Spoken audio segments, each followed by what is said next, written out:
SCCA's National Championship Runoffs has long been a launching pad to professional careers for some, an annual pilgrimage for many, and a bucket list event just to compete in for all.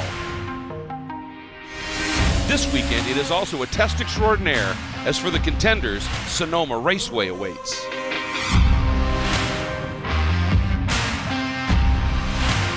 Shadows are getting a little bit longer here at Sonoma Raceway as the late afternoon is upon us, as we are completing a very busy day of racing action here for the 2018 National Championship Runoffs for the Sports Car Club of America in their 55th running. Hi, everybody. I'm Greg Creamer, joined alongside by Andy Hollis, a 13-time national solo champion, as well as a 2-time champion engineer in road racing for professional series. Great to have you alongside. Hayward Wagner will be covering all the action down at pit lane. Great look at one of the iconic parts of Sonoma Raceway, the S's. And as you can see, it falls away all the way down to turn 11, and then it starts to climb right up the hillside. Phenomenal venue, and we have a busy race that is going to unfold here. This is the first time this weekend that you and I have had the opportunity to call a double-class race, and it's Formula Enterprises, but the newer variant that will eventually become the standard of the class, FE2. Let's talk a little bit about the difference in these two classes. Right. So Formula Enterprises we created a number of years ago as a modern single-seat winged formula car, sealed spec components, highly adjustable for setup. Engineering on the car is just as important as driving, but those motors they were using are no longer in production. So, and these are Mazda motors. 2.3 liters in the original cars. So the Formula Enterprises 2 is now the new Mazda 2-liter. It's 185 horsepower instead of 175. The new cars are about 2 to 3 seconds a lap faster, but they certainly can exist on the track at the same time. And then we have a 2-year transition period where we'll be running both classes at the runoffs, and then we'll move entirely to Formula Enterprises 2 cars here in 2 years. It's the evolution of the sport. Each of the classes, as they come along, get improved, and it's great to see it. And we're going to head down now to the pit in the paddock area and check in with third member of our team, Hayward Wagner. What's up? Guys, I'm with Steve Stottle, who is the team manager for Finn Lazier. Steve, you got a youngster in the car. How do you prepare a 19-year-old for a national championship race?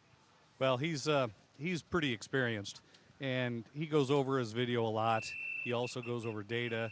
And, you know, before we came out this afternoon, we had him in the car on the scale pad. So he's nice and comfortable in his seat, so he just kind of relaxes while we finish prepping the car on the scale pad. And, you know, he's relaxed, he's cool. The guys in the booth were talking about the adjustability of these cars. Without giving away any secrets, what to you is the most important thing to have right on a Formula Enterprises car? Balance, front and rear downforce, I think is the most important thing. We want a car that's as neutral as possible so the driver can put it where he wants it. All right, thank you very much. We're going to take a quick step to the back of this car so that you guys in the booth can see exactly what he's talking about.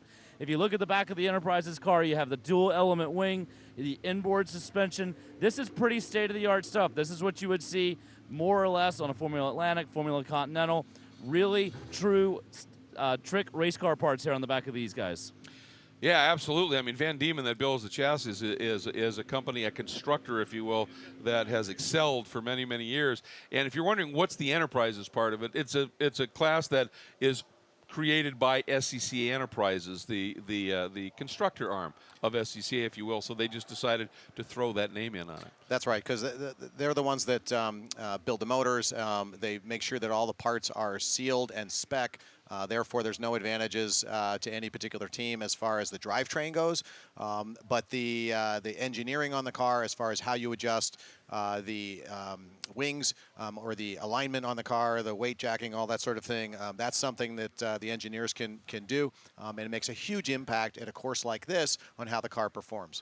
And a course like this, you're looking at the climb up into turn 1 and 2. I mean, that's the type of elevation that this track presents, these great challenges here. One of the nice things about that MZR, it's also a lot lighter, which changes the center of gravity a little bit more forward and makes the cars handle even better. It's win-win when you got a Mazda MZR in the back of your car. And we're going to find out how the entire field of 2 classes perform when we come back here to Sonoma Raceway.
So again, very, very accomplished, knows these chassis very, very well. And of course, our national champion from last year in Formula Enterprises, Elliott Gleason, he has not made the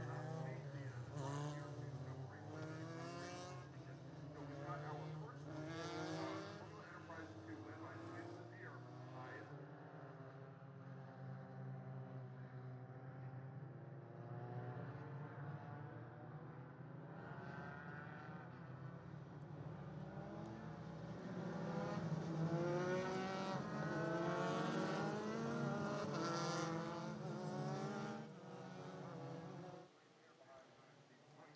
Welcome back to our coverage of the Sports Car Club of America's 55th running of the National Championship Runoffs. Our coverage today presented by Mazda. Beautiful look there at the 1,000 horsepower Trans Am 455 Super Duty. Absolutely incredible vehicle, and it is the official pace car of the Runoffs. Lucky to have them. It is a spectacular looking and doesn't even come close to matching how sweet it sounds when it's out on that track. There's a look at the field, and your overall tire rack pole winner is the young man, the number 3, Flynn Lazier, that they were talking about, that Hayward checked in with the crew chief out of Vail, Colorado, in the Tivoli Lodge and Bell Helmets FE2. And the pole sitter in for the Tire Rack Pole Award in the FE class is the number 29 of Mark Snyder out of South Lake, Texas, in his Snyder Brother Racing's FE. Again, just different engines in the two classes here. Otherwise, they are virtually, and they are not virtually, they are absolutely identical, and we are looking forward to this one. We'll track both of those classes for you as the field working hard now. It's scrubbing some heat into those tires, and it's not just heat. A lot of the of the heat these days actually comes from being on and off the brakes because it heats it sort of internally. A lot of it primarily because of the grip quotient on this track. It's cleaning them. It is indeed, and as we've talked about a number of times throughout the week, this track is relatively unique in that the surface is very polished, and you'll start to see that when we get some of the video shots there. It's polished on the line, which means the tires are always sliding just a little bit, and the driver who can slide them the least amount will keep the temperature under control and keep the tire into its operating temperature range. You can see split start. We have two different vehicles that are pacing the field around.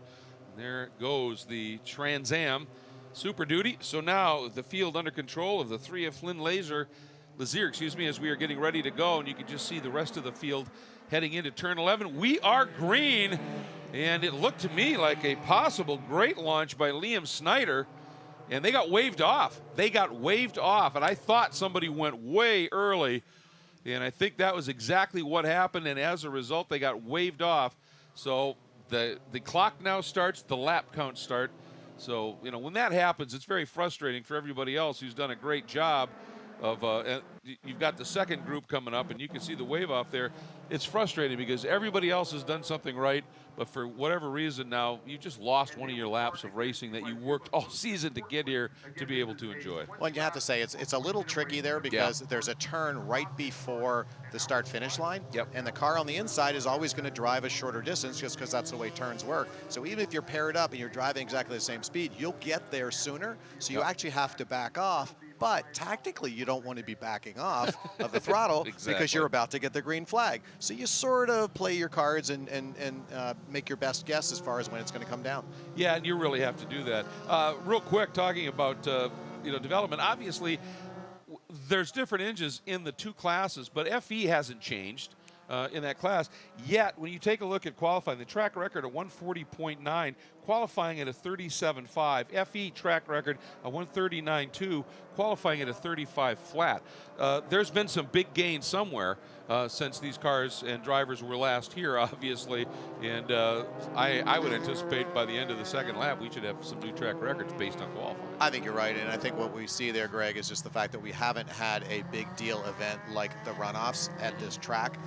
And so we just haven't had this caliber of driver and this caliber of team showing up for an event here in order to set those kind of lap times like we've seen. Because it's not just one team doing it. It's everybody turning those times. That's true. The whole field is. And some of it, too, I think it's just ongoing tire development as well. No doubt. You know, things get grippier and better, and teams understand it a little bit better, and times come down. As we talked about, these cars are highly adjustable both for aerodynamics as well as for the static mechanical grip. And that, as you learn more and more about that, you're able to extract more and more performance. And I suspect these guys are going to line up a little closer this time.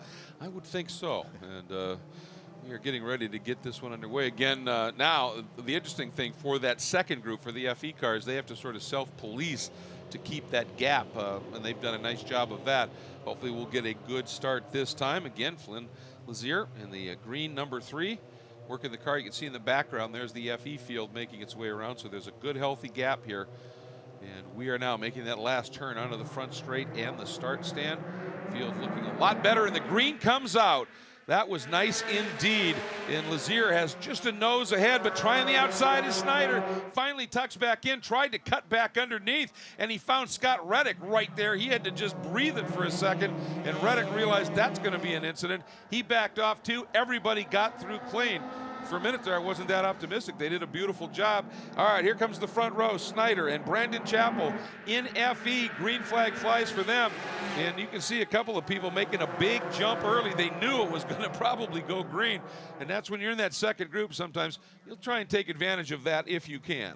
Yeah, no doubt about it. I mean, pretty much unless you're way, way off, they're not going to wave it off because it would not be fair to the first group who's already out. So any experienced drivers is definitely going to take advantage of that situation. Absolutely, and both of the classes doing a superb job of getting through. Very tricky turn 1, 2, and up into the 3-3A complex as we go to turn 7, where Flynn Lazier has a little bit of a margin. His front row mate, Liam Snyder, sits right there. Reddick in the 3rd spot. The 01 of Rhett Barkow sitting in 4th. There's a good look at Scott Reddick, who really ruled the roost in FE for so many years. And as a matter of fact, ended up, I think it was tying a record of the legendary Jerry Hansen. Yeah, he's got got consecutive poles, yes? Right, he's got 6 wins out of the 10-year history of Formula Enterprises, 6 wins, and everybody else has just got 1 or so that's out there. Boy, Jim Davenport, nice move there, ducking down into the inside of turn number 11 and picking up a position.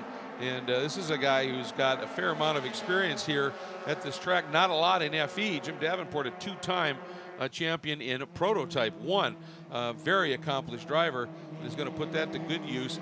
And there's a guy who might be a little frustrated, actually. He's incredibly talented. Paul Schneider, the number 73 out of Charlotte, North Carolina, in the Comprent Motorsports machine. Last year, he took his 3rd straight, 3rd place in FE competition at Indy, and he'd sure like to do something a little bit better than that. But this time out, he's qualified a little bit farther back in the field, started in the 8th spot. Well, and if you notice that very few of these drivers are from this area, again, like we've seen in of just a couple of other classes. This is one where everybody's coming in here with a lack of seat time on this track. And remember, this is a full 20-lap race, and every other session they've done this week has only been 20 minutes. So how the tires change throughout the race, how the car balance changes throughout the race, and also note, it's in the mid-80s temperature-wise right now, so we have not had those temperatures all week long. So a lot of unknowns here on how the car is going to change underneath them throughout the race. Absolutely. Looking here at the FE field, and it's still Snyder and Chappell, your front row, running 1-2, but a big jump early. A great start by the 79 Lee Rackley, qualified 5th, up into 3rd in the FE category in his number 79 Castrol Edge FE out of Clinton, North Carolina. So nice job there. And then right behind him, you've got a pretty stout little battle here. The number 11 of Justin Huffman, who qualified in the 3rd spot, and the 112 of Quentin Nelson. And Quentin had a good run at Indy last year. Very solid top 10 run, and he's looking to do something right now. And watching to see if he could pull it off into turn 10. Not quite able to do it there. And as we suspected, certainly we have a new track record. Flynn Lazier in the FE2 category going a 1:35.563, and that is about 8/10 quicker. Wow, that's a heck of a lap that he put in here for that new track record. And looking at what Schneider and Chappell are doing, a 1:38.7, and that's also underneath the track record. So we can Check tick that off. Absolutely, 2 new track records, and we get back to watching the racing here. And suddenly for the 112 of Nelson, he's got the number 8 of John Yeatman. That's that red and white car, the Newcastle, California driver in the Bulldog Motorsport entry, putting some pressure on. But there is the 29 of Mark Snyder, and he's opened up a little bit of a margin, Andy. Yeah, he sure has. He's definitely got this dialed in at the point. He's got to make sure that he's not taking too much out of the tires early on. but looking really nice and smooth. And we've seen this in some other races where the drivers that were a little ragged, they lost their tires later on getting too hot, but he's looking super composed. Part of what helps that is that these are aero cars, and aero puts additional pressure down on the tires, but consistent pressure throughout. The tire does not slide quite as much. And that's absolutely huge. And yeah, Snyder over Brandon Chappell, he had a pretty good margin in qualifying, so not a surprise to see him open it up a little bit. For Flynn Lazier, we were looking at just a moment ago, he's opened up a nice margin over Liam Snyder, which might be a bit of a surprise because the time difference in qualifying for those two guys was 45 one-thousandths of a second. But Flynn Lazier right now has opened up a margin bordering 2 seconds at this stage. As we're back watching this nice little battle here, the 0-1 of Barkow, sitting in that 4 spot right now as he's working his way around this beautiful racetrack in the Barkow Automotive SCCA Formula Enterprises 2 class. Leading the 2 classes, the number 3 of Flynn Lazier overall, and in the FE category, pole sitter as well, the number 29 of Mark Snyder.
Mark Snyder giving it a bit of welly through turn 10 here at Sonoma Raceway, and that beautiful number 29 Snyder Brothers Racing SCCA FE category machine lead that he's got right now. Nice one, about a second over the 48 of the gentleman who qualified second, Brandon Chappell, out of Las Vegas, Nevada, 25-year-old driver in the 4-4 Motorsport entry. He was the champ, by the way, in the Mid-States Conference, and he's chasing Snyder right now, who was 4th in that Mid-States Conference, but he certainly has figured out a way to get around this track in a hurry. Yeah, he sure has. Definitely got the setup right on the car. Looks very composed. We just saw that shot coming up over the crest of turn 3A down into 4. Car looking really good. Let's watch how he goes down here through the carousel. See if he can maintain that nice tight line at the apex. Roll power early coming off. That's the sign of a car that's really well set up. Well, he likes that run into the carousel going all the way to his right. Give him as much entry angle as he can as we go up to the overall lead in our FE2 category. Flynn Lazier once again continuing to hold that margin from his pole position in the Tivoli Lodge and Bell Helmets entry. He goes whistling by right there. I like the evocative paint job and graphics package that they have on that car, because it sure looks like a Lotus. And did from you the old notice days. That? yeah. Did you notice this car is getting a little loose there? There's some bumps there that they're having to deal with. So both of those cars having a little trouble there, sliding around. They're gonna pay the price for that here in a little while. This is the drop down into turn 4. Very tough corner because you're falling down into the brake zone, which makes braking a lot more delicate affair. Then you turn in and it goes off camber on you completely. That's right. That's among the most challenging types of turns to set a car up for at all. Flynn doing a nice job with it at this stage. As you can see, there he rolls out of the carousel, and there comes second place, Liam Snyder in the Snyder Brothers Racing entry. And right now, things have just sort of stabilized a little bit. Lazier's got about a 2.5 second lead over Snyder. Snyder has himself a nice little lead back to Scott Reddick. And you go back into the FE category, the margin now about the same, 2 seconds from Snyder to Chappell. So interesting that things are mirroring just a little bit here. Well, and just as you talk about stabilizing, I'm looking at segment times here, and Lazier has now set his personal best and, in fact, the overall best first sector. So he is still definitely on it. He is not maintaining things at all. He is still on it hard.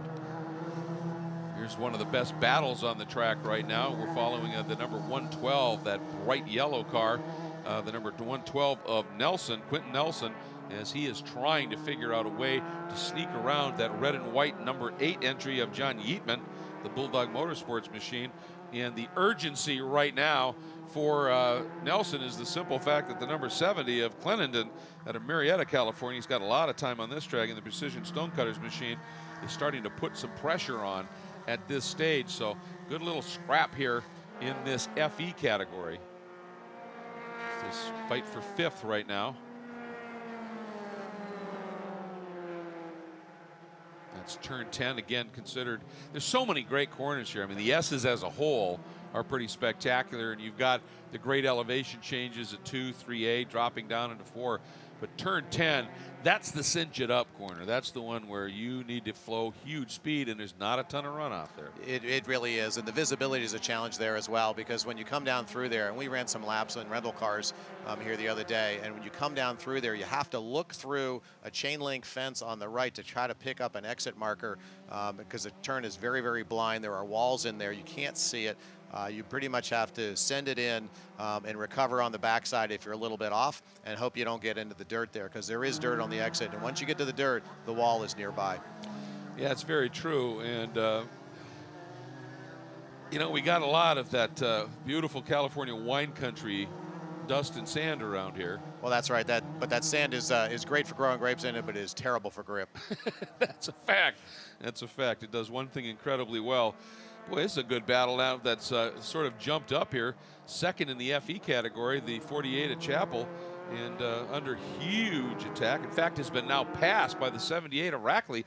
And remember, Rackley started in the 5th spot, so he's now worked his way up into second. He has had a storming opening few laps here, and it's entirely possible. One of the awards that we are offered here is the Sunoco Hard Charger. He's got to be a candidate right now, because that's up 4 spots, 5th to 2nd. No doubt about it. He's definitely making a move here. He clearly managing his tires well early in the race, and now taking advantage of that. Fair amount of experience. This is his 7th Runoffs appearance here. He was 6th at Daytona in 2015. So he's been here before, knows what to do and how to deal with it. And he is doing a nice job right now, hanging on to 2nd in the FE category. Chasing leader, pole sitter, the number 29 of Mark Snyder. Our overall leader continues to be the 3 of Flynn Lazier in the FE2 class.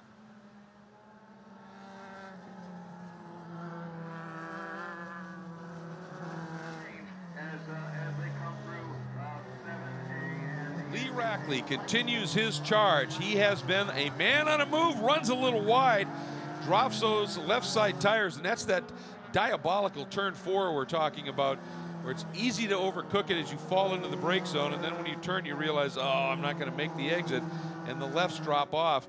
That's exactly what we saw happen. It wasn't too egregious, and he was able to keep the throttle down fairly well, and don't know that he lost a significant amount to leader Mark Snyder. But the interesting thing is, looking at the last laps, Rackley definitely running a bit quicker, not by a bunch, but about 0.2 quicker than Snyder, and the margin at this stage is about 2.5 seconds. So if he can continue to run, 2, 3, 4 tenths quicker, there's still time left in this one for sure as we go to the front overall, and Flynn Lazier continuing to build that margin, and at about 2.8 seconds, he's got in hand over Snyder. Well, and we are at that midway point of the race, so the amount of grip they pulled out of their tires right now, hopefully they haven't used more than half of it out of there, as the tires are going to start heating up even more on this warm day. Yeah, and then you've got the other thing. Obviously, now you get these big shadows on the track, so that part of the track's a little cooler. So that affects how that works. And as everything else is unfolding, the car's getting lighter and more responsive because the fuel's burning off. And so all of those things, and we saw right at the top of the show, they talked about, we want a car that's balanced, that's neutral. And as all of those components change, you want a car that the driver can keep neutral by the minimal amount of adjustments he can make from inside the car, sway bar, etc. That's it. And that's a great notation there about the shadows starting to appear. We found this during one of the late day qualifying sessions earlier this week, where all of a sudden drivers found a half a second as the shadows came over the track. It was a pretty amazing thing. It's something people talk about a lot, but it literally just happened. And the drivers who had done a couple of laps and pulled off were left hanging there and wishing they had stayed out. Well, and that's the thing, isn't it? You need heat in the tires to make grip, but excessive heat makes the tires slippery and greasy, and you get later on into a session where the tires have gone off, quote unquote, just a little bit, and suddenly you get a cooler surface to run on. They just suddenly will respond to that as well. Exactly. That's exactly the way that works, Greg. What a run here. This is down to turn 9. And that's our leader in the FE category, and into turn 10. And this is such a spectacular corner. You have to float so much speed through here. Now, these cars make a fair amount of downforce. There's a lot of aero with that twin element rear wing, and you can see the drop nose, or the raised nose with the drop wing. They make some stick.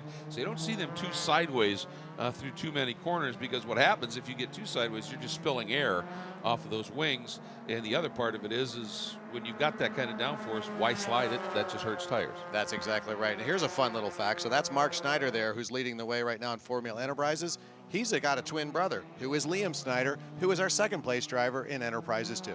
You got to love that. SCCA, a family affair. That's where families come together to have fun with cars. That's true. Love saying that. And it's a great, yeah, very good. And it's a great way to get not have to run against each other. Yeah. You know, this is one of those unique circumstances. For 2 years, they'll actually be able to run in opposite classes, and it's no extra cars to have to bring to the track, yet not have to run against each other. Great way to maximize their effort.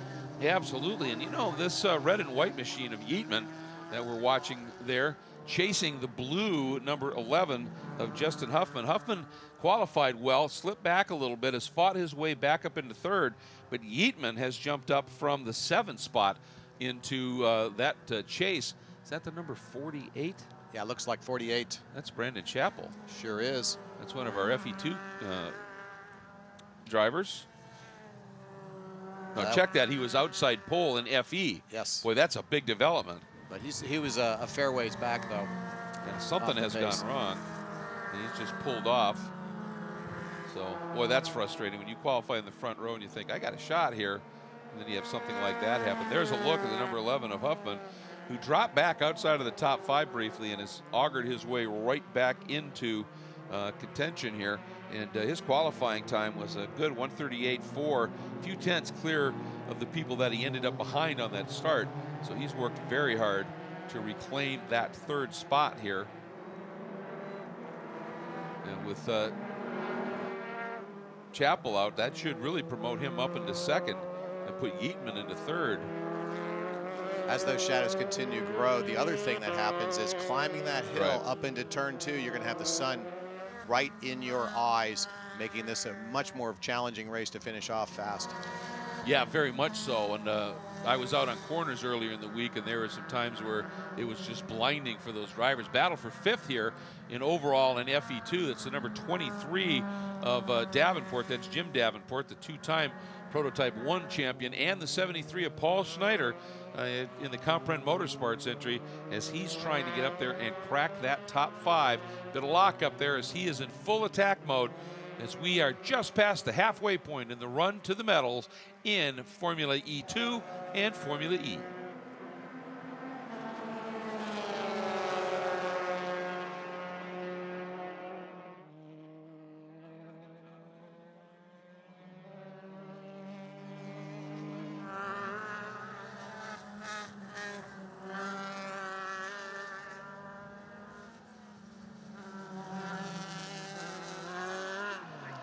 The roller coaster ride here, up and over the top of 3A, down into 4 at Sonoma Raceway. As these battles are continuing, this the battle for 5th in the overall and in the FE2 category. The 23 of Davenport, the white car with the yellow stripe, holds it over the 73, the multicolored entry of Paul Snyder right behind as they drop down through the bottom of turn 6, which is the carousel, and head toward turn 7. And while we were in that break, we were seeing a huge lockup, and that's going to flat spot that right front tire, and that's going to be a problem for Snyder now, because generally, whenever you get on the brakes, then that flat spot hunts for that road, and then just locks up again. But when we were in break, we were seeing lots of evidence of spots around this track where those drivers are literally staring straight into the sun. Yeah, it's going to be a real challenge here to finish out this race for these guys. I mean, it's bad enough that you've got blind turns just from natural terrain being in the way. But now, like, look right up here, coming up the hill into turn 2. You can see it in the camera. The sun is bearing down right in your eyes just as you're trying to get through that turn and stay on the apex. And it's so easy to miss your turn-in point, miss your braking point just by a fraction, and you end up off the track. And I don't know how that happened, but it got a lot of sunlight on him right now there for the 01, which is Rhett Barku. Yeah, he was running in the 4th spot when that happened overall and in FE2. And I don't see any significant damage, but it looks like he may have high-sided. See, the fronts are down in a little bit of a divot there, that little compression. And if it's just enough, then that chassis hangs up, and he can't do anything with it as we go back to Flynn Lazier, our overall leader, 3rd-generation racer. And great to have him out here. He's a little frustrated, I'm sure, after last year. He had a great qualifying run at Indy. Qualified 2nd, was generally considered to be one of the guys with a real shot at a medal. Had an early mechanical issue and pulled off and watched the rest of the race unfold. Pretty sure he feels he's got some unfinished business here at the Runoffs. Oh yeah, there's no worse feeling than watching the race continue without you in it. It's bad enough if your car's just a little off on setup or something like that, or your driving mistake, but when you're sitting in the pits watching everybody else finish the race, there's no worse feeling than that. And you knew it was fast. And you knew it was fast. That's right. It's just helplessness.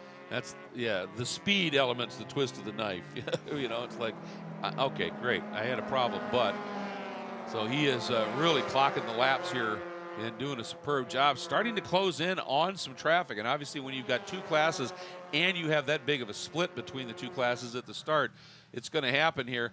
And this is where the drivers want to have a lot of awareness. The crews are going to be talking to them, but also the flaggers around this track. Those blue flags are going to be extremely busy. That's right, because being unsighted like that going into turn 2, if you need to have those blue flags out there so you know what's going on. And here you're going to have a yellow flag. That's Rackley, 2nd in FE. After his great charge. And he's definitely high-centered there. You can see him trying to spin that rear wheel back and forth, try to get it out of there like he's in snow. Oh man, look, you can see on his face, not happy. The desperation he's getting, he's bouncing it. Good work there. That is a self-correcting piece of workmanship right there. He felt it dig, and he knew, well, if I could do something here, that's unbelievable. And obviously, I don't know that I don't think he was involved with the incident with Barkow. But I think maybe it was a spin in reaction to something down there. Don't know, I'm just speculating, but boy, he got it out and got it going again. Yeah, I suspect he's got some karting background, because that is a karting maneuver to bounce the thing. No, seriously, to bounce the thing up and down in order to get additional traction, because karts don't really have any suspension, and that kind of thing can happen, and that's how you do it. That's how you get it out of there. Yeah, and he had such a great run going. Remember, he'd worked his way up into 2nd place in front of, right behind Snyder, and was well clear of Huffman and Eatman in that great battle for 3rd that they had. And that's all gone away at this stage. For Mark Snyder, he continues to build that margin. And now that lead's just going to stretch out even more with the problems for Rackley. So we're looking at, well, we'll have to wait till they cycle through the next time, but it is a sizable lead. No doubt, and you can tell even more now the visual problems, the challenges these drivers are having now. So much difference between the shadow and the sun cresting those hills. I suspect that's an issue with a number of these challenges where the drivers are going off. And those changes, obviously, you're in a race car, you're going fast, so those changes from shadow to bright happen so quickly that your eyes never really get a chance to adjust. So a lot of times you're approaching a blind entrance corner, and then you're blinded even more by sunlight on the approach. That's got to be a rather sketchy feeling. That's right. Try driving at night and then have somebody in the passenger seat flashing a flashlight on and off in front of your eyes. That's pretty much what it's like going to turn 2 right now. I wouldn't like that. So I think we've just explained it beautifully here. And Snyder able to deal with it fairly well. Here's a spot. Look at that. Well, he really clocked that curb just a little bit, and you can see it slowed him down. Yeah, that is not something you want to be doing with these cars. These guys stay off the curbs, and I suspect that again, might have been a visual issue there. So Snyder continues to lead and does so now by an ever bigger margin as his competition have run into problems as they chase.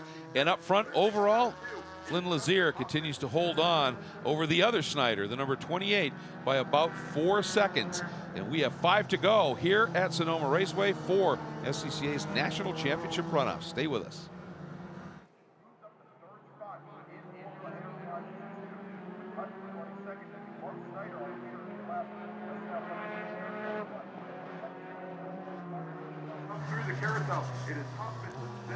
Flynn Lazier continues to just ease away just a little bit from all the pursuers of this double class race, Formula E2, FE2, and FE. And we now have some of those EV crews that are coming back in, but there was a lot of dust and debris that was off track during those 2 incidents, and you could see it billowing up into the air as Lazier coming through, working through some traffic. Beautiful job there, some great track awareness as he made that pass. I think that's Keith McDonald, and he was very much aware of exactly what was going on. And we've got a couple of big leads right now, so a nice opportunity here. You know, we talked about the workers and the blue flags, but this event is the SCCA National Championship Runoffs, certainly for the drivers and teams, but also for every member of this club, some 50,000 strong. So this is the showcase, the prestige event for flaggers, for communicators, for tech people, for timing and scoring, every specialty in this club. And it's important to note, it's a club, which means these people are volunteers, and they come here out of a pure passion for the sport. They do most of it on their own dime for a lunch and a party each day. And you can't have a race like this without those volunteers. They're a pretty special group. They really are. The drivers call them their angels because this is the only way that you can communicate with the drivers while they're on track at speed is through the flaggers. I know you worked a couple of corners earlier this week, and so your very firsthand knowledge of that sort of thing. Wow, look at that cloud of smoke. Wow. Coming around there. So, for example, in that situation, there might be a debris flag, so you know, hey, I'm going to come around here. I need to back off a smidge just because I'm not going to be able to see anything when I come around the turn. This is the stuff that the flagger does for you, or perhaps there's a car off like we see right now. You'll get a yellow flag letting you know, hey, there's something going on here right up in front. Without that sort of thing, you'll be just blind driving around the track at speed, and there would be tremendous carnage all the time. Yep, and it starts in registration and goes to tech, all of the volunteers that have to make a part of it. Not sure who that is. We've got a couple of blue cars.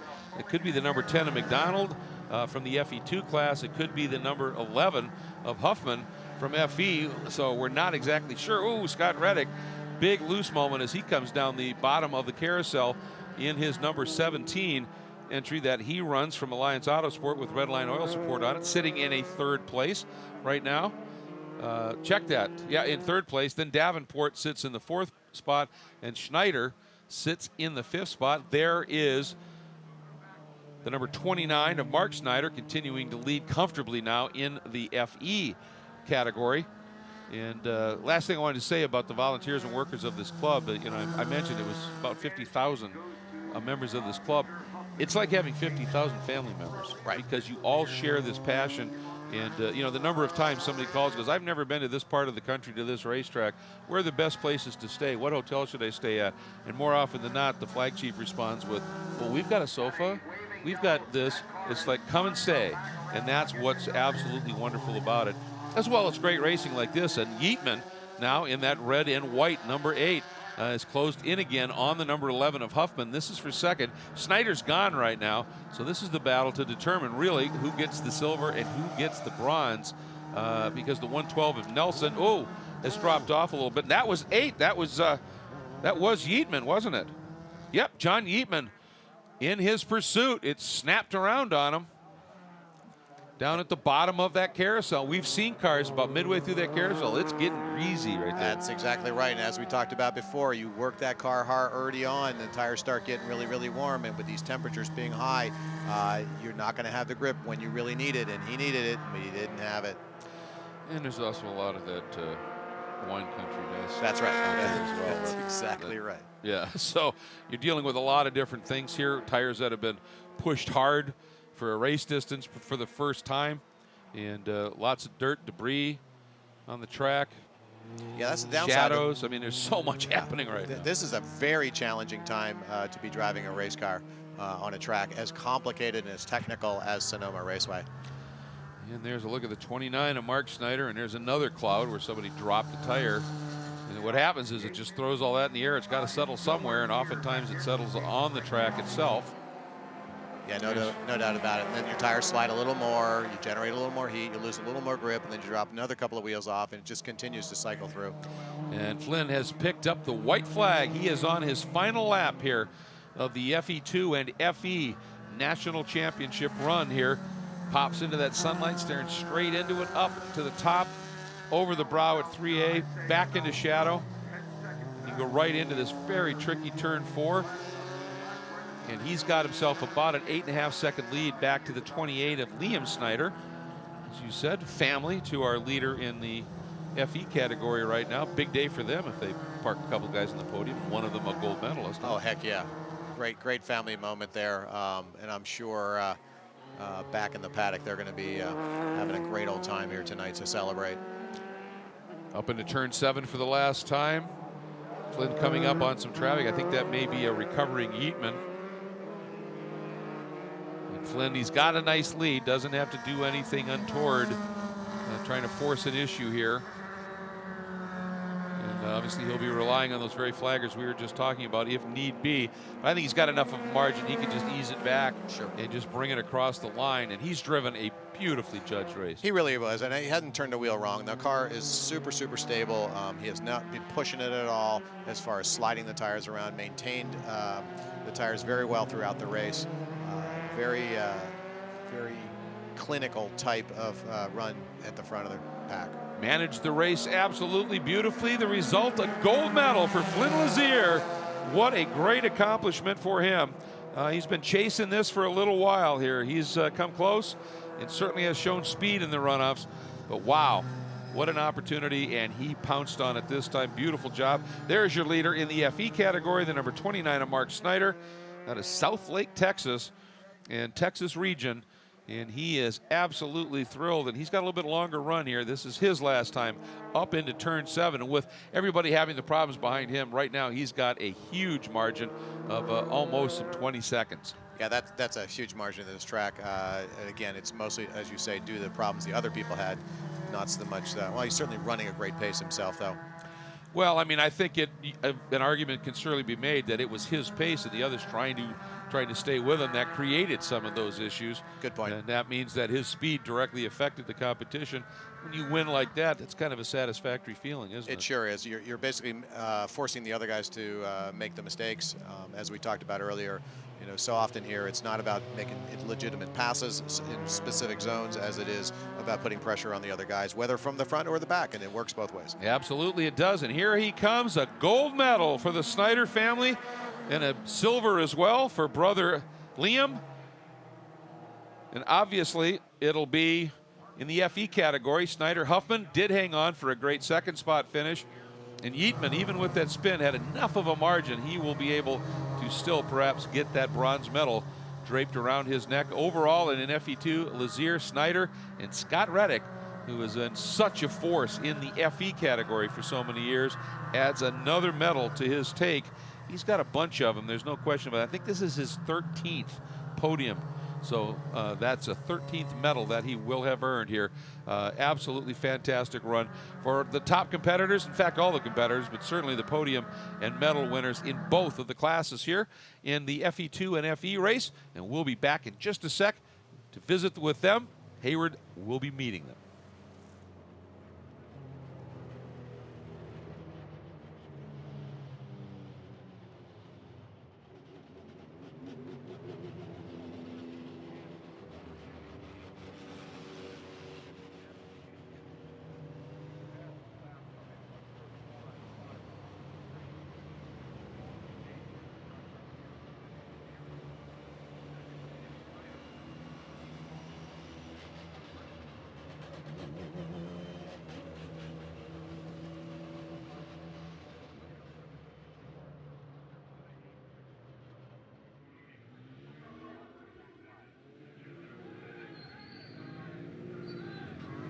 And Flynn Lazier brings that beautiful FE2 machine in to Victory Circle. Interviews await, but you know what?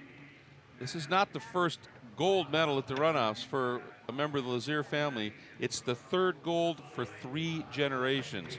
Grandfather Bob, Uncle Jack, and now Flynn Lazier. Boy, what a special moment here as he continues an amazing family tradition. And that helmet comes off with the Hans device. Hayward is ready for him. And Flynn just soaking the moment in here. And I'll tell you what, those last few laps with these sunny sun-to-shadow conditions, they were a challenge, but clearly, Hayward, this young man, was absolutely up to it. Finn, a lot of guys from racing families come to the Runoffs, and it doesn't mean all that much to them. It's just another race. For you, a third-generation gold medalist at the Runoffs, how does that feel? It's great. You know, this is the third year here. You know, it's just fun. You know, we had a great time today. We've had a great time this whole week. The One Formula guys have done, you know, unbelievable setting up the car, giving me what I needed for today. And just hard work and dedication and a whole lot of fun had this week. So we're very happy. Awesome. I guess when you're 19, jumping in and out of the car isn't that big a deal, but you do get to get back in for one more lap. You going to take it? Yes, sir. Thank you. Congratulations. Appreciate it. Yeah, you don't give up the opportunity for that lap of honor here where you get to carry that flag around. Absolutely. One of the cool traditions of the Runoffs is that kind of a victory lap. You don't see that in a lot of other club races and stuff. Being able to take that victory lap, acknowledge the crowd that's out there, and just soak it all in. What a great feeling it must be. I think the big part's to soak it all in. You know, you just became a national champ. That's pretty special. You take a look at the results in the FE2 category there with the rest of the podium and the rest of the field. Just a fabulous run. So, speaking of the rest of the podium, let's get back down to Hayward. Guys, Mark just looked over at me, took a deep breath, and said, whoa, that was tiring. You got enough energy left for this victory lap? Maybe. We got our Red Bull. A lot different than shifter carts, I'll tell you that. So talk to me about this race. You managed to get out front, stay out front. This looked pretty challenging, though. I mean, the start was definitely challenging. I coming all the way from yesterday afternoon to get back in that cycle, got the new tires on, and I first 2 laps, I was like, uh-oh, they're going to give me a run for the money. And they looks like they ended up battling themselves, and I kind of just took off. And I got lucky with all the yellows. They kind of hit them, and I was free. So I think I had like a 17-second gap mid-race, so it felt great. Well, you get to take one more lap around this track with a flag. Enjoy it. I love that, as he said, a whole lot different than shifter carts, and then he kind of reached up and massaged that shoulder. It's like you're wheeling a big boy car right now, my friend. That's true. All the shifter carts, you're rubbing your ribs there. Exactly. He drove it beautifully and obviously made the adjustment. You take a look at the results. Justin Huffman with that great second-place finish after dropping back from a third-place qualifying effort, fighting his way back into it. John Yeatman up from 7th to a bronze medal. That might be he's a contender, I would think, for that Sunoco Hard Charger Award. Quentin Nelson and Jeff Reed completing the top 5 in the FE category. And let's get back down to Hayward. He's a busy man. Justin Huffman, a little bit of a gap between you and first, but a whole lot going on in the middle part of this field. Yeah, there was a lot going on back there. I saw John take a couple runs towards me, and fortunately I was able to gap him again every time he would make one. Rear tires were going away towards the end, and it was getting pretty exciting in there. Anybody you need to thank real quick? I'd like to thank my wife for letting me come out here. I'd like to thank Jeremy from Ski Motorsports for coming out and helping us out all week. Jim Carney from Carney Driver Development for helping us out, and my employer, Clever Spec, for letting me come out and play. Excellent. Well, congratulations to you. Thank you. And while we're going to step back to John. John, FE third place, bronze medal. How does it feel to put a podium finish in here at the Runoff? Yeah, absolutely. I'm just ecstatic. There's a lot of attrition, unfortunately, but I'll take it any way it comes. It's been a great race. We had a great time. I was chasing down second place for half the race, and it was a lot of fun. Awesome. Anybody you need to thank real quick? Absolutely. Bulldog Motorsport did a great job with the car setup and everything. And, of course, my family, my wife, my kids, everyone, thank you. Thank you. Congratulations. Thanks. Yeah, he had fun. When you're sitting back there in that grid in 7th spot and you end up on the podium, that's mighty satisfying. And talk about satisfying this moment. Oh, yeah. And one of the things I noticed with all those interviews is the word fun. Yes. The word fun. That's why these guys do this. This is amateur club racing. High level of execution, but fun. Absolutely. And speaking of fun, let's get down and hear from another podium finisher in FE2. Scott, not the podium step you're most accustomed to here at the Runoffs, but it has to be satisfying to podium at a new track. Yeah, it's certainly really cool to be on the podium. Obviously, I really wanted to win, but my first time being here and my second race in FE2, I just didn't quite have the pace to keep up with the leaders, but really looking forward to VIR next year. Well, congratulations on the podium. Thank you. And guys, our second place finisher has already gone to impound, so we are wrapping up here on pit lane. All right. Well, his family already represented, right, with the win in the FE category. So nice job for them. And as Flynn is out and enjoying his lap of honor, we're going to wrap things up here in our coverage of FE2 and FE. Give you a look at some of the big moments of the race. It started with a wave off and had to get everything going again. As we've heard a couple of the drivers say, well, I'm just going to have to look forward to VIR. Talk about going from strength to strength to strength in tracks. I mean, Laguna, Daytona, Indy, here, then to VIR, then to Road America. I mean, the future of the runoffs is just as bright as it is today. It really is, and one of the great things about VIR, like Sonoma, is it is a natural terrain road course. It's not something that's built up like a Daytona or something like that. And it's in the southeast where we have SCCA is very, very strong. So we're going to have a huge East Coast representation at that event. And I expect that some of these California drivers who maybe this was their first runoffs, they're going to make the tow because the bug has bitten them hard now. Yeah, absolutely. And as Paul Newman once said, if there's a heaven on earth, it might well be VIR. So going from here to there, boy, what an absolutely fabulous journey. Thank you so much for joining us here. We appreciate you tuning in. It has been an absolute treat. For Andy Hollis and for Hayward Wagner and for all of our CBS Sports Network crew, I'm Greg Creamer in association with the CBS Sports Car Network. This has been a presentation of CBS Sports, your 24-hour home of CBS Sports.